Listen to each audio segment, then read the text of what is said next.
Every recitation of the Quran begins with an invocation to the compassion and mercy of God, and the Quran is really nothing but a cry for compassion. The bedrock message of the Quran is that it's wrong to build up a private fortune, but good to share your wealth equally and to look out for the vulnerable and the poor people in society.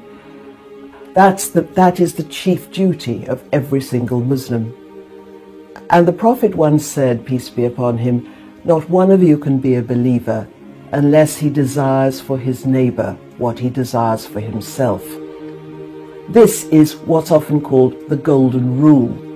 It's been enunciated in every single one of the major world traditions.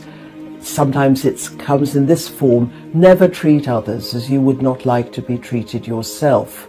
Or in the positive form, always treat all others as you would wish to be treated.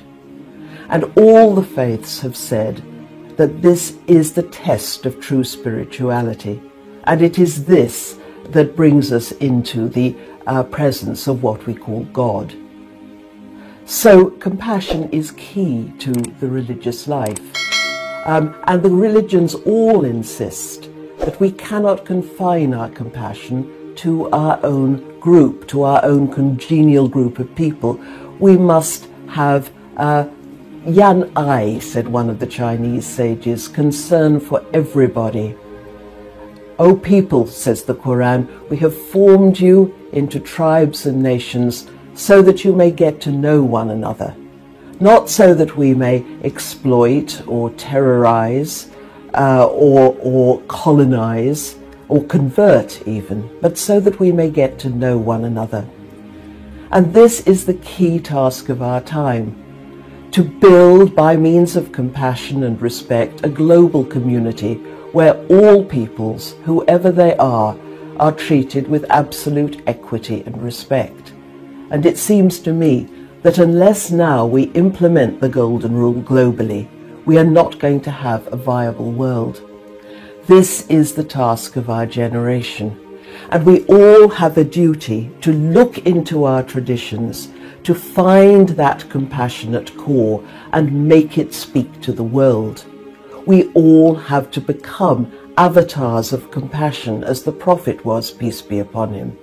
We have to be messengers of compassion in our time. And we have to do this globally, even to people with whom we feel enmity, who dislike us, or who are at war with us. Somehow we have to learn, as the Prophet did, peace be upon him, to speak to people who are hostile to us in a way that is non-threatening, non-aggressive, but who try to see where their pain is coming from. I think if we just look to the Prophet, we have a model of how we should behave. Always in Mecca, when his people were being persecuted and abused, he would keep his calm. He wouldn't allow himself to respond aggressively, even when he was physically abused and threatened in any way. This is a time of fitna for Muslims. We often talk of the first and second fitna after the Prophet's death, when there were civil wars, and it was a time of great trial and trouble. And this is similarly a time of trial and trouble. But Muslims in the past have always used these periods of difficulty as a spiritual opportunity.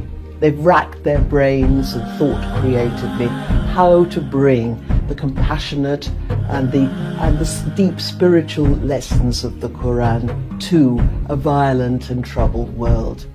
And that's our duty in this world, to make the compassionate voice of Islam speak loud and clear and make it a dynamic force in our time.